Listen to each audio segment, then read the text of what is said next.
आणि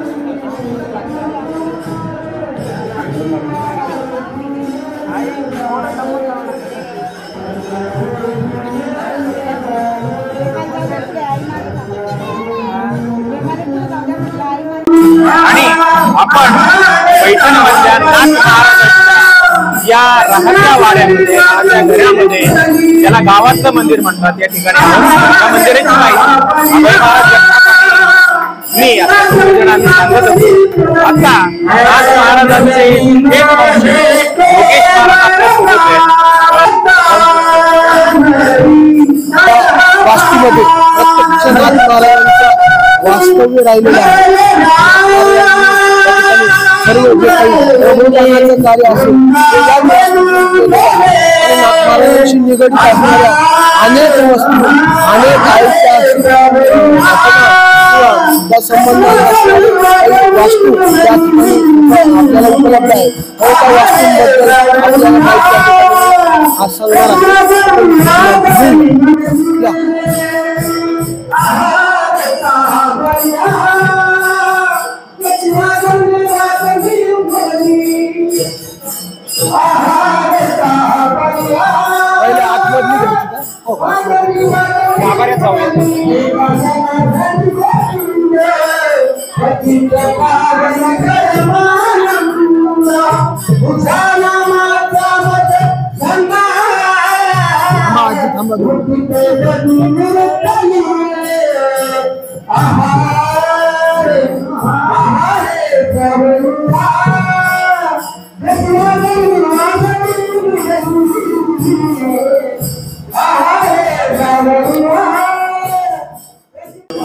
आणि आपण या नाथ महाराजांच्या देवाऱ्याच्या समोर जे नाथ महाराजांचा वाडा आहे त्या वाड्यामध्ये त्यांच्या राहत्या घरामध्ये त्याच्या अगदी समोर आहोत। हा 425वा षष्ठी उत्सव आहे आणि आपलं भाग्य की आपण या षष्ठी उत्सवाचे साक्षीदार आहोत आणि आपल्या प्रेक्षकांसाठी हा थेट नाथ महाराजांचा जो देवारा आहे तो आपण दाखवतो आहोत। याच देवांची नाथ महाराजांनी त्यांच्या स्वहस्ते पूजा केली, याच देवाला नाथ महाराज आयुष्यभर भजले असे हे देव साक्षात आपल्या समोर आहेत आणि त्यांचे थेट वंशज योगेश महाराज पालखीवाले आज आपल्या सोबत आहेत आणि ते या देवघराची ते या देवाची आणि या वाड्याची आपल्याला माहिती सांगत आहेत। महाराज कृपया आपण आता आपण हा देवारा बघत आहात।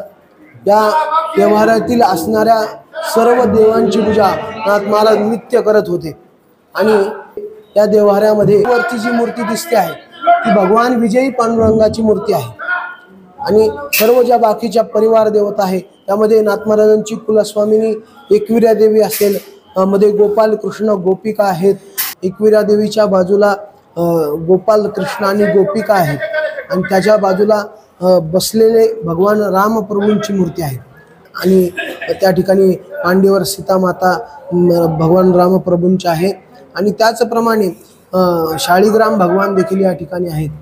आणि विशेष म्हणजे पंढरपूरला आषाढी वारी करता नाथ महाराजांच्या ज्या पादुका पालखीत जात असतात त्या पादुका देखील याच ठिकाणी भगवान विजय पांडुरंगासमोर कायमस्वरूपी ठेवलेल्या असतात।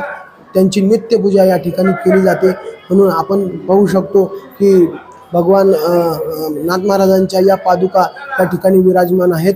म्हणून पुढे आपण खाली जर बघितलं तर एका बाजूला सूर्यनारायण भगवान आहेत आणि दुसऱ्या बाजूला त्या ठिकाणी एकमुखी दत्त आहे आणि मध्यभागी जे आहेत ते भगवान राम लक्ष्मण सीता आणि हनुमान असे हे भगवान आहेत।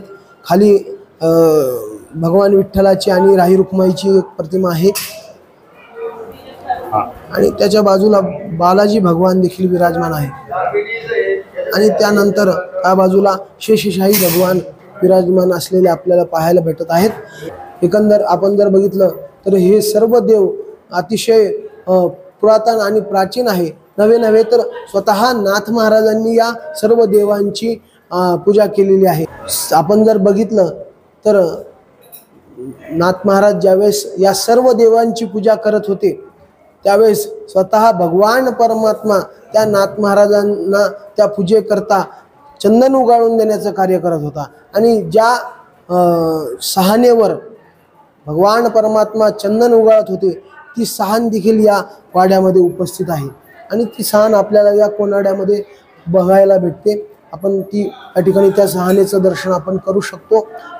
त्यावेळेस नाथ महाराज या सर्व देवांची पूजा करत होते त्यावेळेस प्रत्यक्ष भगवान परमात्मा नाथ महाराजांना गंध उगाळून देत होता आणि ज्या सहानेवर भगवान परमात्म्यांनी गंध उगाळून दिलं ती सहान आपल्याला या ठिकाणी पाहायला भेटते आहे।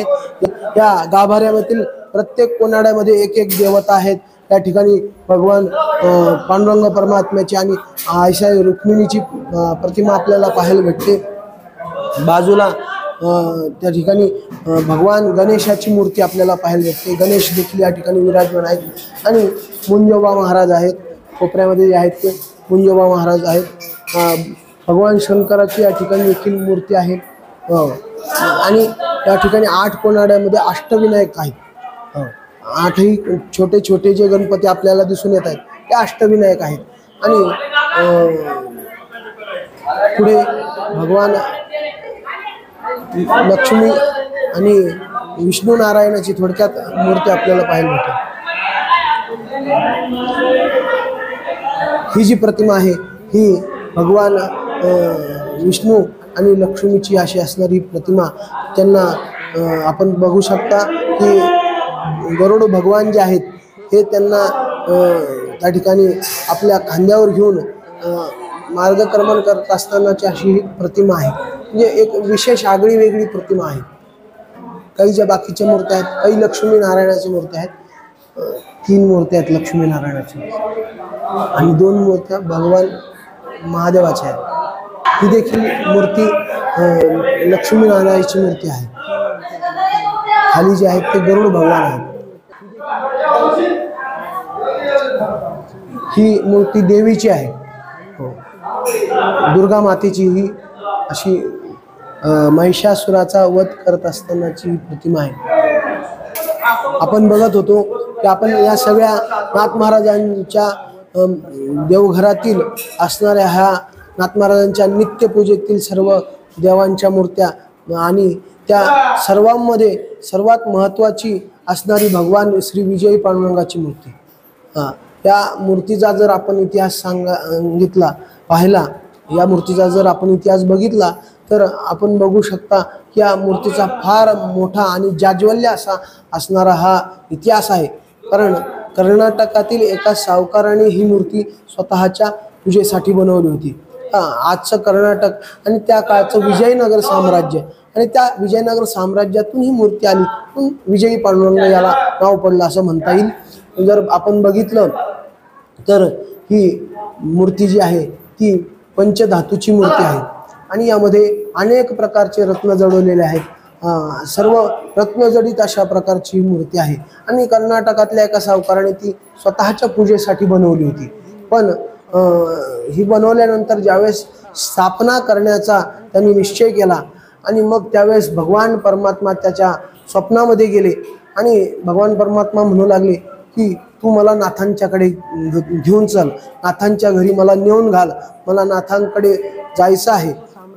2 वेळेस असा त्याला स्वप्न दृष्टांत झाला पण त्यांनी विचार केला की आपण एवढी सुंदर पंचधातूची रत्नजडित एवढी छान मूर्ती बनवली आणि कोण नाथ महाराज काय त्यांना आपण कसं काय ती मूर्ती देणार, आपण एवढी सुंदर मूर्ती देऊ शकत नाही। म्हणून त्यांनी 2 वेळेस स्वप्न दृष्टांत होऊन देखील ते देण्याचं टाळलं आणि टाळल्यानंतर 3ऱ्या वेळेस भगवान परमात्मा पुन्हा स्वप्नात आले आणि भगवान परमात्मा म्हणाले की तू जर मला नाथांकडे नेऊन घातलं नाहीस तर तुझ्या कुळाचा नाश होईल म्हणे।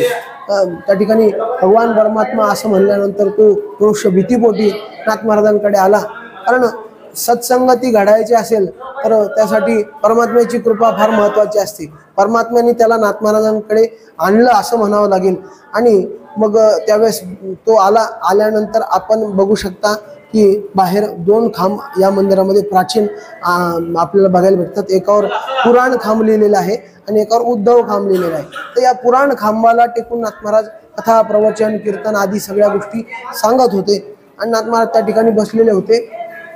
त्या व्यक्तीने ती मूर्ती महाराजांसमोर ठेवली आणि ठेवल्यानंतर महाराजांना सांगितलं की मला असा असा स्वप्न दृष्टांत झाला आणि भगवान परमात्म्याला तुमच्याकडे यायचं आहे आणि तुम्ही या मूर्तीचा स्वीकार करा. त्यावेळेस नाथ महाराज म्हणाले की बाबा तुला दृष्टांत झाला, पण मलाही काहीतरी दृष्टांत व्हायला हवा. देवानी काहीतरी साक्षात्कार मला द्यावा, काहीतरी प्रचिती मला द्यावी, त्यावेळेस मी या मूर्तीचा स्वीकार करेन. तोपर्यंत मी याचा स्वीकार करू शकत नाही. हो, मग त्यावेळेस भगवान परमात्म्याची ती मूर्ती नाथ महाराजांसमोर ठेवलेली होती. नाथ महाराजांच्या पुढे लोणी खडीसाखर हे नैवेद्याला आलेलं होतं आणि ते लोणी खडीसाखर नाथ महाराजांनी ह्या विजय पांडुरंगाच्या मूर्तीसमोर केलं. आणि केल्यानंतर चमत्कार असा झाला की स्वतः या भगवान विजय पांडुरंगाने स्वतः हात पुढे करून हा लोण्याचा गोळा हा भक्षण केला. भक्षण केल्यानंतर हात साक्ष म्हणून सरळ ठेवला. आपण पाहतो पंढरीच्या पांडुरंग परमात्म्याचे दोन्ही हात कटेवर आहेत, परंतु या पांडुरंग परमात्म्याचे एक हात हा साक्ष म्हणून सरळ आहे की मी नाथ महाराजांच्या हातून लोणी खडीसाखर काढलं. आणि आजही तो हात आपल्याला चोपडा लागतो. याचं एक विशेष आहे. आणि तर आपण बघितलं तर त्यावेळेस नाथ महाराज भगवान विजय पांडुरंगाला म्हणाले की महाराज भगवान मी काही रोज रोज तुम्हाला लोणी खडीसाखर खाऊ घालू शकत नाही म्हणे, कारण मी काही श्रीमंत नाही, मी त्या ठिकाणी कर्जात बुडालेलो आहे. आता वास्तविक पाहता नाथ महाराजांमुळे एवढं श्रीमंत कुणीच नव्हतं. हो, परंतु रोजच्या संतर्पणामुळे या ठिकाणी हजारो भाविक नाथ महाराजांकडे जेवण करून जात होते. रोज पंक्ती उठत होत्या आणि नाथ महाराज विचार करून पंगत घालत नव्हते की पैसे एवढे चाललेत तेवढे चाललेत, खर्च एवढा होतोय. त्या ठिकाणी काही मोजमाप नव्हतं. आणि याचा परिणाम असा झाला की नाथ महाराजांना देखील कर्ज घ्यायची वेळ आली. हो, त्याची मोठी कथा आहे, विस्तारपूर्वक कथा आहे, ती आपण त्या ठिकाणी बघू. पण मला एवढं सांगायचं की नाथ महाराज त्या ठिकाणी भगवान परमात्म्याला म्हणाले की मी रोज रोज तुला लोणी खडीसाखर खाऊ घालू शकत नाही. हो, असं म्हणल्यानंतर या मूर्तीच्या खाली जी वीट आहे त्या विटेवर अक्षर उमटले की दास जीव घालावानं, मी तुमच्याकडे दास म्हणून आलेलो आहे आणि तुम्ही जीव घाला किंवा नका घालू, मी तुमच्याकडेच राहणार आहे. हो, आणि या मूर्तीच्या डाव्या खांद्यावर घट्टे आहेत की मीच तुमच्याकडे 12 वर्ष पाणी भरलं. अशा प्रकारे ही भगवान परमात्म्याची साक्षात्कारी अशी असणारी ही मूर्ती आहे. आणि मग नाथ महाराजांनी त्या मूर्तीचा स्वीकार केला. आणि स्वीकार केल्यानंतर पहिल्यांदा भगवान एकटे आल्या, पण मग त्या ठिकाणी नंतर भगवान पांडुरंगाचं लग्न करण्याचं नाथ महाराजांनी ठरवलं. आणि त्याप्रमाणे मोठ्या थाटामाटात महाराजांचं लग्न त्या ठिकाणी भगवान परमात्म्याचं लग्न महाराजांनी कर्नाटकामध्ये जाऊन केलं.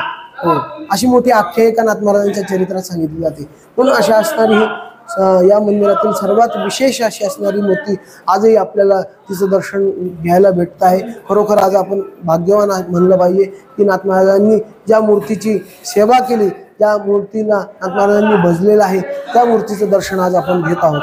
म्हणून खरोखर आज आपण भाग्यवान आहोत. हो, आणि त्याहीपेक्षा मी स्वतःला जास्त भाग्यवान समजतो की या नाथ महाराजांनी ज्या मूर्तीची पूजा केली, अभिषेक केला, त्याच देवाची सेवा करण्याचं भाग्य मला माझ्या या परंपरेने दिलं. म्हणून मी खरोखर मला स्वतःला भाग्यवान समजतो. म्हणून अशा या सर्व देवांची सेवा नाथ महाराज अखंडपणे माझ्याकडून करून घेऊ एवढीच नाथमांच्या चरणी प्रार्थना करतो. आणि योगेश महाराज आपल्याला ही सगळ्या मंदिराची, हे जे नाथबाबांचं घर आहे, संत एकनाथ महाराजांचा वाडा आहे, तिथलं त्यांचं देवघर आहे आणि हे गावातलं मंदिर आहे, त्याची माहिती सांगतायत. आणि त्यांनी आता गाभाऱ्यातले जे देव आहेत ज्याची प्रत्यक्ष पूजा संत एकनाथ महाराज करत होते त्यांची माहिती सांगितली. महाराजांना विनंती आहे की आता या मंदिर परिसराची, म्हणजे आता हे जे इथे लिहिलं आहे पुराण खांब आणि या बाजूला उद्धव खांब, तर ह्या खांबांविषयी जरा तुम्ही माहिती सांगा. हा पुराण खांब आहे आणि या खांबाला टिकून नाथ महाराज रोज पुराण कथा, प्रवचन आदी असणाऱ्या सगळ्या कथा त्या खांबाला टिकून सांगत होते. असा असणारा प्राचीन असा असणारा नाथ महाराजांचा स्पर्श ज्या पुराण खांबा झाला असा हा पुराण खांब आहे. आणि याचा विशेष जर सांगायचं झालं तर नाथ महाराजांच्या घरी पूर्वापार पुराण कथा ही चालत आलेली होती. त्यावेळेस नाथ महाराज लहान होते, त्यावेळेस नाथ महाराज रोज पुराण श्रवण करायला बसायचे आणि नाथ महाराजांकडे श्रीधर माधव नावाचे एक टीका करायचे. त्यावेळेस नाथ महाराजांकडे श्रीधर माधव नावाचे एक टीकाकार पुराण सांगण्याकरता येत होते आणि त्या श्रीधर माधवांच्या व्याख्यानातून नाथ महाराजांना, त्या पुराण कथेतून नाथ महाराजांना त्या ठिकाणी लक्षात आलं की सद्गुरूशिवाय परमात्म्याची प्राप्ती होऊ शकत नाही, आपण सद्गुरूचा शोध घेतला पाहिजे. म्हणून त्या श्रीधर माधव टीकाकार त्यांच्या माध्यमातून सद्गुरू जनार्दन स्वामींची आपल्याला भेट कशी होईल आणि सद्गुरूची भेट मला सद्गुरू कुठे भेटतील अशी त्या टीकाकारांना, कथाकारांना, जे श्रीधर माधव नावाचे, आपण ब्रिदावळीमध्ये त्यांचा उल्लेख पाहू शकतो. तर त्यांना महाराजांनी विचारल्यानंतर महाराजांनी त्यांच्याकडून त्यांना उत्तर भेटलं आणि मग सद्गुरू जनार्दन स्वामी हे नाथ महाराजांना गुरु म्हणून प्राप्त झाले. मोठी विस्तारपूर्वक कथा आहे. महाराजांना अनेक ठिकाणी दृष्टांत झाले की सद्गुरू जनार्दन स्वामी कुठे आहेत, काय अवघ्या 8 वयाच्या वर्षात नाथ महाराज जनार्दन स्वामींकडे गेलेले आपल्याला पाहायला मिळतात. पण हा पुराण खांब नाथ महाराजांनी त्या ठिकाणी कथा या ठिकाणी सांगितलं. आपण या ठिकाणी हा उद्धव खांब पाहू शकता. या खांबामध्ये प्रत्यक्ष भगवान परमात्मा गुप्त झाले आहे. या खांबाची आख्यायिका फार मोठी आहे. भगवान विजय पांडुरंगाची कथा सांगत असताना मी सांगून गेलो की नाथ महाराज त्या भगवान विजय पांडुरंगाला म्हणाले की मी तुला काही रोज रोज लोणी खडी साखर खाऊ घालू शकत नाही, कारण मी कर्जामध्ये आहे. तर ती कथा या ठिकाणी निगडीत आहे की नाथ महाराजांवर कर्ज झालं होतं. ते कर्ज का झालं होतं तर रोज त्या ठिकाणी हजारो लोक नाथ महाराजांकडे प्रसादाला येत होते आणि रोज सर्वांना पुरणपोळी नाथ महाराज खाऊ घालत होते. आपल्याला माहिती की फक्त पुरणपोळी खाण्याकरता गावोबा महाराज आले होते नाथ महाराजांकडे आणि या सततच्या चाललेल्या संतर्पणामुळे आणि त्याचप्रमाणे तर आपण बघितलं तर नाथ महाराज कीर्तनामध्ये देखील जो कीर्तनाला येणारा श्रोता होता त्या श्रोत्याला देखील एक एक वगराळ भर साखर वाटत होते. आता एक एक वगराळ साखर प्रत्येकाला म्हणल्यानंतर किती साखर लागत असेल याची मोजदाद करा. आणि एवढा मोठा खर्च, त्यामुळे नाथ महाराजांवर कर्ज झालं होतं आणि कर्ज झाल्यानंतर सावकार एक दिवशी तगादा करायला आला. कर्जाची परतफेड करावी म्हणून नाथ महाराजांकडे आला. पण आल्यानंतर मग महाराजांना तो म्हणू लागला की माझे पैसे कधी देणार तुम्ही. हो, अनेकदा वारंवार तो निरोप पाठवू लागला आणि पुन्हा एक दिवस असं घडलं की तो महाराजांकडे आला आणि महाराजांना म्हणला की जोपर्यंत तुम्ही मला माझं दिलेलं कर्ज वापस देत नाही, तोपर्यंत तुम्ही मला माझे पैसे वापस देत नाही, तोपर्यंत मी अन्न पाण्याचा त्याग करतो म्हणे. हो, म्हणजे थोडक्यात नाथ महाराजांच्या विरुद्ध त्यांनी आंदोलनच छेडलं म्हणावं लागेल, कारण उपोषणच छेडलं. अशा प्रकारे नाथ महाराज तो सांगून गेला. पण सांगून गेल्यानंतर महाराज झाला असा प्रसंग की तो घरी जाऊन मस्तपैकी जेवला, झोपला. पण त्यांनी असं सांगितल्यामुळे नाथ महाराज म्हणाले की आता तो जेवत नाही म्हणल्यानंतर देणगी आपलं ज्याच्याकडं देय आहे, आपल्याकडं आपल्याला कर्ज फेडायचं आहे, आपण जेवणं योग्य नाही जोपर्यंत आपण कर्ज देत नाही. मग नाथ महाराजांनी देखील त्या ठिकाणी अन्न पाण्याचा त्याग केला. आता नाथ महाराज जेवत नाही म्हणल्यानंतर बाकीचे कसे जेवतील. मग त्यामुळे सगळा वाडा उपाशी. 2 दिवस झाले सर्वजण उपाशी. देवाला काळजी पडली, आता करायचं काय. मग त्यावेळेस नाथ महाराजांकडे उद्धव म्हणून एक व्यक्ती होता आणि तो नाथ महाराजांच्याच घरामधला असा होता. नाथ महाराजांच्याच घरचा, तो नाथ महाराजांचाच नातेवाईक असा असणारा उद्धव. आणि हे उद्धव महाराज जे आहेत ते नाथ महाराजांचे अत्यंत निष्ठावान त्या ठिकाणी सेवा करत होते. मग भगवान परमात्म्याने असं केलं की त्या उद्धवाचं रूप धारण केलं आणि त्या सावकाराकडे भगवान परमात्मा गेले आणि सावकाराकडे गेल्यानंतर नाथ महाराजांची जी काही कर्जाची रक्कम होती ती स्वतः भगवान परमात्म्याने दिली. हो, आपण अनेक ठिकाणी वाचतो एकोबाची ऋण फेडी ऋषिकेशी. हो, तुकोबाराय म्हणतात की एकोबाची ऋण फेडी ऋषिकेशी. त्याचप्रमाणे मुक्तेश्वर स्वामी नाथ महाराजांचे नातू हे देखील नाथ महाराजांच्या आरतीमध्ये म्हणतात की कोणाचे ऋण जाऊनी कमलापती फेडी, कोणाचे घरी स्वय अंगण झाडी, अनंत ब्रह्मांडाच्या करतो घडामोडी, कोणाच्या घरी वाहे खांद्या कावडी. अशा प्रकारे मुक्तेश्वर स्वामी वर्णन करतात की नाथ महाराजांच्या घरचं कर्ज स्वतः भगवान परमात्माने उद्धवाच्या स्वरूपामध्ये जाऊन फेडलं. फेडल्यानंतर जी काही त्या कर्जाची पावती होती ती आणून नाथ महाराजांच्या नित्यपूजेच्या पोथीमध्ये ठेवली. सकाळची वेळ झाली, नाथ महाराजांनी स्नानसंध्या केली. स्नानसंध्या केल्यानंतर महाराज नित्य त्या ठिकाणी उपासनेला बसल्यानंतर नाथ महाराजांनी ती पावती बघितली. हो, पण त्या ठिकाणी महाराजांना लक्षात आलं नाही. मग तो सावकार तिकडून महाराजांकडे आल्यानंतर त्यांनी नाथ महाराजांच्या चरणावर डोकं ठेवलं आणि रडू लागला. त्याला ज्यावेळेस भगवान परमात्मा त्याच्याकडे गेले आणि गेल्यानंतर उद्धवाच्या रूपामध्ये भगवान परमात्मा गेले होते. आणि मग त्या भगवान परमात्म्याने सांगितलं की अरे बाबा, तू महाराजांना सांगून गेला की मी अन्न पाण्याचा त्याग करतोय, मग तू अन्न पाण्याचा त्याग करतोय म्हणल्यानंतर नाथ महाराजांनी सुद्धा अन्न पाणी सोडून दिलं. 2 दिवस झाले नाथ महाराज उपाशी आहेत. तुझ्याकडून एवढं मोठं पातक घडलं म्हणे की एवढ्या मोठ्या महात्म्याला तू उपाशी राहायची वेळ आणली. 2 दिवसाचा उपवास घडला तुझ्यामुळं. हो, मग हे ऐकल्यानंतर तो सावकार पळत आल्यानंतर त्या ठिकाणी महाराजांच्या चरणावर डोकं ठेवून रडू लागला की महाराज, माझ्याकडून अपराध झाला. महाराज म्हणाले, अरे बाबा, झालं काय म्हणे, तुझे पैसे देणार आहे म्हणे, मी काही तुझे पैसे दिल्याशिवाय कुठं जात नाही. अहो म्हणे, महाराज कशाचे पैसे, कालच तुमच्या उद्धवानी पैसे आणून दिले ना. नाथ महाराजांनी उद्धवाकडे बघितल्यानंतर उद्धवजी म्हणाले, अहो महाराज, तुमच्याकडेच नाही तर माझ्याकडे कुठून येणार म्हणे पैसे. हो, मी काही पैसे दिले नाही. महाराजांना लक्षात आलं की हे काम दुसऱ्या तिसऱ्या कोणाचं नसून भगवान परमात्म्याचं आहे.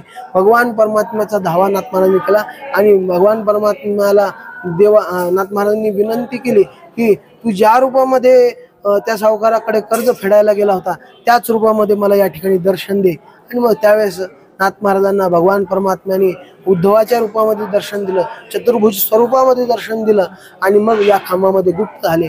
अशा प्रकारची ही आख्यायिका नाथ महाराजांच्या जीवनातील आहे. आणि त्या संबंधी असणारा हा उद्धव खांब. रोज या दोन्ही खांबाची पूजा केली जाते. 7:30ची जेव्हा आरती होते तेव्हा अशा दोन्ही खांबांना आरती ओवाळली जाते. असे असणारे हे खांब आपल्या दर्शनासाठी या ठिकाणी आहे. आणि महाराज, आपण आता त्या देवाने श्रीखंडाच्या रूपाने जिकडे पाणी भरलं 12 वर्ष, तो रांजण अजून आहे. आणि या षष्टीच्या उत्सवात एकूणच नाथ महाराजांच्या चरित्रामध्ये त्याचा खूप मोठं महत्व आहे. जरा त्याच्याविषयी माहिती सांगा. आपण त्या ठिकाणी जाऊया. त्या ठिकाणी तर असा हा नाथांचा रांजण आणि त्यांचे थेट वंशज योगेश महाराज आपल्याला या रांजणाची, आपण नाथ महाराजांच्या चरित्रामध्ये वारंवार जे वाचलं, जे ऐकलं, तोच हा नाथ महाराजांचा रांजण जो आपण आपल्या प्रेक्षकांना दाखवत आहोत.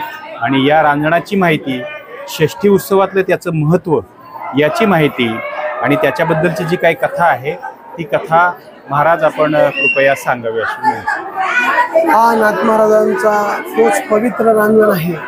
त्यामध्ये भगवान श्रीकृष्ण परमात्म्याने 1 वर्ष नव्हे, 2 वर्ष नव्हे, तर तब्बल 12 वर्ष स्वतः गावडीने गंगेवरचं पाणी भरलं. हो, आणि अनेक ठिकाणी याचा उल्लेख आपण बघतो.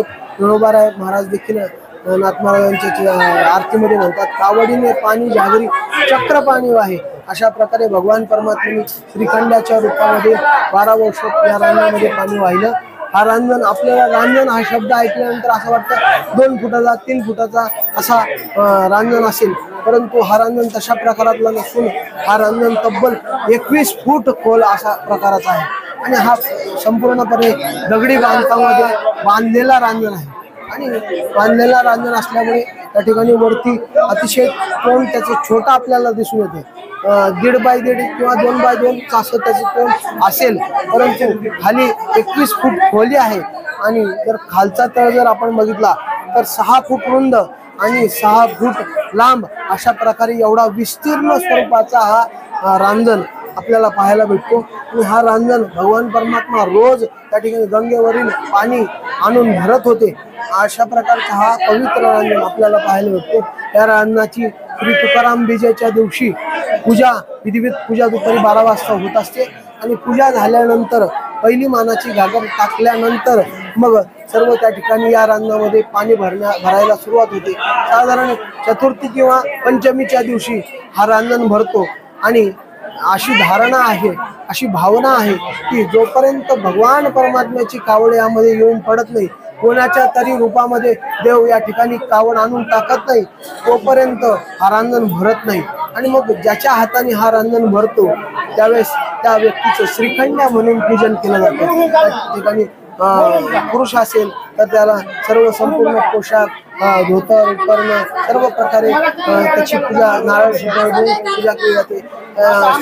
स्त्री असेल तर त्या स्त्रीची साडी चोळी देऊन ओटी भरून त्या ठिकाणी पूजा केली जाते. अशा प्रकारे हा नाथ महाराजांचा पवित्र असा रांजण, या रांजणाचा आपण दर्शन या ठिकाणी घेऊ शकतो. खूप खूप धन्यवाद महाराज. कारण हा जो नाथ महाराजांचा रांजण आहे, देव स्वतः श्रीखंडेच्या रूपामध्ये तिकडे इथं येऊन 12 वर्ष पाणी वाहिलं, नाथांची सेवा केली, असा हा रांजण. आता तुम्ही बघू शकता की हे सगळे वारकरी, हे सगळे भाविक गावोगावरून आलेत, खेडोपाड्यावरून आलेत आणि नाथ महाराजांना वंदन करतायत, त्यांचा रांजण त्याचं दर्शन घेत आहेत. आणि हे षष्टीचा जो उत्सव आहे, हा षष्टीचा उत्सव यंदा 425वा उत्सव आहे. त्याच्यामुळे लोकांमध्ये त्याचा फार उत्सुकता आहे, त्याच्याबद्दल उत्साह आहे. आणि या उत्सवामध्ये यंदा मला असं वाटतंय गेल्या वर्षीपेक्षा जास्त गर्दी आहे, किंवा दरवर्षीपेक्षा जास्त गर्दी आहे. याचं कारण पुढचा 425व्या वर्षाचं साक्षीदार होण्याचं भाग्य आपल्याला लाभलं, अशी प्रत्येक वारकऱ्याची, भाविकाची भावना आहे. त्यामुळं ही एवढी गर्दी आपल्याला या ठिकाणी पाहायला मिळते आहे. आता आपण योगेश महाराजांना विचारूया की आता हा जो षष्टीचा उत्सव आहे त्याची सांगता कधी होणार, त्याची सुरुवात कधी झाली, त्याची सांगता कधी होणार, कशी होणार, याबद्दल ते आपल्याला सांगतील.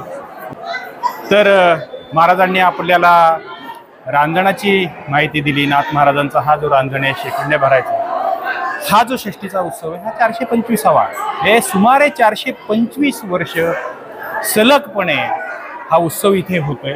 प्रत्यक्ष नाथ महाराजांचं घर आहे हे राहतं. आता मंदिर आहे ते गावातलं आणि त्याच्या ठिकाणी आपण उभे आहोत. आणि त्यांचे थेट वंशज योगेश महाराज पालखीवाले, जे पंढरपूरला नाथ महाराजांच्या पादुका घेऊन जातात, देवाची आणि नाथ महाराजांची भेट घडवून आणतात, ते आपल्या सोबत आहेत. अभयजी आहेत आणि मागापासून ते आपल्याला माहिती सांगतायत. आता एक शेवटचा प्रश्न किंवा त्यांना विनंती करतो की हा जो षष्टीचा उत्सव आहे, या उत्सवाबद्दल थोडंसं कधीपासून सुरू होतो, त्यातले कुठले दिवस महत्त्वाचे, सुरुवात कशी होते, शेवट कशी होतो, काय त्याच्यामध्ये कार्यक्रम असतात, मानपान असतात किंवा काय परंपरा असतात, याच्याबद्दल कृपया सांगा.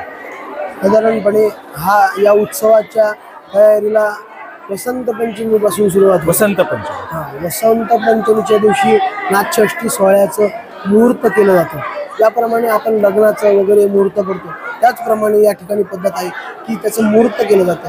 मुहूर्त केलं जातं म्हणजे काय तर नाथ महाराजांच्या या वाड्याच्या दारामध्ये मंगलवाद्य वाजवले जातात आणि भगवान विजयी पांडुरंगाला अभिषेक करून भगवान पांडुरंग परमात्म्याला केशर पाणी, गुलाल, वेगवेगळ्या प्रकारचे रंग हे सगळं घातलं जातं. आंब्याचा मोहर वाहिला जातो आणि नाथषष्ठी सोहळ्याच्या उत्सवाच्या तयारीला सुरुवात केली जाते. आणि नाथषष्ठीचा हा जो सोहळा आहे हा प्रामुख्याने श्री तुकाराम महाराजांच्या बीजेपासून याला सुरुवात होते. बीजेला दुपारी 12 वाजता आपण जो रांजण बघितला, त्या रांजणाची विधिवत अशा प्रकारे पूजा होते आणि पूजा झाल्यानंतर त्यामध्ये पाणी भरण्यास सुरुवात केली जाते. आणि मग तो रांजण भरल्यानंतर षष्टीच्या दिवशी, पंचमीच्या दिवशी साधारणपणे सायंकाळी 6 वाजता सर्व मानकऱ्यांना, फडकऱ्यांना भगवान विजयी पांडुरंगांना अक्षत दिल्यानंतर ही अक्षत दिली जाते. हे एक प्रकारे निमंत्रण दिलं जातं की असा उत्सव उद्यापासून सुरुवात होत आहे, त्या उत्सवाला आपण यावं, मंडप शोभिवंत करावा, अशा प्रकारे फडकऱ्यांना, मानकऱ्यांना, जे पारंपरिक मानकरी आहेत त्यांना निमंत्रण दिले जाते. आणि तो निमंत्रणाचा अक्षतेचा कार्यक्रम झाल्यानंतर संध्याकाळी साधारण 12 वाजेच्या दरम्यान नाथ महाराजांच्या समाधीला महाअभिषेक केला जातो. तो अभिषेक झाल्यानंतर गावातील नाथ मंदिरामध्ये भगवान विजयी पांडुरंगाला अभिषेक करण्यात येतो. साधारणपणे रात्री 5 ते 6 वाजेपर्यंत हे अभिषेक चालत असतो, आपल्याला पाहायला भेटतो. त्यानंतर षष्टीच्या दिवशी पहिली मानाची निर्याण दिंडी निघते. ती दिंडी गावातील नाथ महाराज मंदिरातून निघते. रघुनाथ महाराज पालखीवाले यांची दिंडी ही समोर चालते आणि मागे सर्व जे मानकरी आहेत ते संस्थानाधिपती या श्री संत एकनाथ महाराज या संस्थांचे संस्थानाधिपती असतील, इतर जे काही संस्थांचे मानकरी असतील आणि वेगवेगळ्या संस्थांचे अधिपती असतील, ज्यांचे या ठिकाणी मानपान आहेत, त्याप्रमाणे सर्व या ठिकाणी या सोहळ्यामध्ये या दिंडीमध्ये सहभागी होतात. आणि ही दिंडी गावातील नाथ मंदिरामध्ये निघून भजन होऊन त्या ठिकाणी गोदावरी मार्गे म्हणजेच या ठिकाणी दिंडीचा पारंपरिक मार्ग ठरलेला आहे. पहिले दिंडी ही कावळे गल्ली मार्गे तुळशीदेवाच्या मठाच्या पायऱ्यापासून खाली उतरून वाळवंटा मार्गे गोदावरी महाद्वारातून समाधी मंदिरात जाते. समाधी मंदिरामध्ये गेल्यानंतर समाधी सोहळ्याचे त्या ठिकाणी 2 कीर्तन होतात. एक पालखीवाले घराण्याचं मानाचं वारकरी कीर्तन त्या ठिकाणी होतं आणि एक संस्थानाधिपती रावसाहेब महाराज गोसावी यांचं मानाचं नारदीय कीर्तन त्या ठिकाणी होत असतं. म्हणून आपण त्या ठिकाणी हे कीर्तन संपन्न होतात आणि कीर्तन संपन्न झाले की मग पुन्हा दिंडी गावातील नाथ मंदिरात येते आणि दिंडी गावातील नाथ मंदिरात आल्यानंतर महाद्वारामध्ये भगवान दत्तात्रयाची त्या ठिकाणी आरती केली जाते. कारण नाथमहाराजांच्या दारामध्ये स्वतः चोपदार म्हणून भगवान दत्तात्रय उभे आहेत. वेळामध्ये देव राबे यांच्या वेळी दत्त चोपदारी करीत असे. दत्तात्रय हे स्वतः दारामध्ये उभे आहेत आणि ती आरती झाल्यानंतर या दिवशीच्या उत्सवाची सांगता होते. आणि दुसऱ्या दिवशी नाथ महाराजांच्या म्हणजेच फाल्गुन वद्य सप्तमीच्या दिवशी नाथ महाराजांच्या ज्या पादुका संस्थानाधिपती रावसाहेब महाराज यांच्या वाड्यामध्ये आहेत, त्या पादुकांची त्यांच्या हस्ते पूजा होते आणि साधारणपणे रात्री 12 वाजता त्या पादुकांचा छबिना होत असतो. आपण ज्या पादुका देवाऱ्यामध्ये पाहिल्या त्या पादुका या आषाढीला पंढरपूरला वारीला नेल्या जातात आणि तो पालखीवाले घराण्याकडे मान आहे. परंतु फाल्गुन वद्य सप्तमीला ज्या पादुका छबिन्यामध्ये मिळवल्या जातात त्या पादुका आपण पाहू शकतो की रावसाहेब महाराज यांच्याकडे त्या आहेत आणि त्या पादुकांचा छबिना त्या दिवशी निघत असतो आणि तो छबिना गावातील नाथ मंदिरातून या ठिकाणी निघतो आणि निघाल्यानंतर त्यापुढे रघुनाथ महाराज पालखीवाले यांची दिंडी चालते. सर्व मानकरी त्यासोबत समाविष्ट होतात आणि समाविष्ट झाल्यानंतर हा जो छबिना आहे तो पूर्ण त्या ठिकाणी जो पारंपरिक मार्ग गावातील ठरलेला आहे त्याप्रमाणे सर्व गावामध्ये मिरवतो आणि सकाळी पहाटेच्या वेळी गोदावरीला पादुका जातात आणि पादुकांना गोदावरीचं स्नान घातलं जातं आणि स्नान घातल्यानंतर पुन्हा त्या ठिकाणी पालखी ओट्याच्या ठिकाणी भारुडाचा कार्यक्रम होतो. भारुडाचा कार्यक्रम झाल्यानंतर पुन्हा गावातील नाथ मंदिरामध्ये पादुका येतात, छबिना येतो.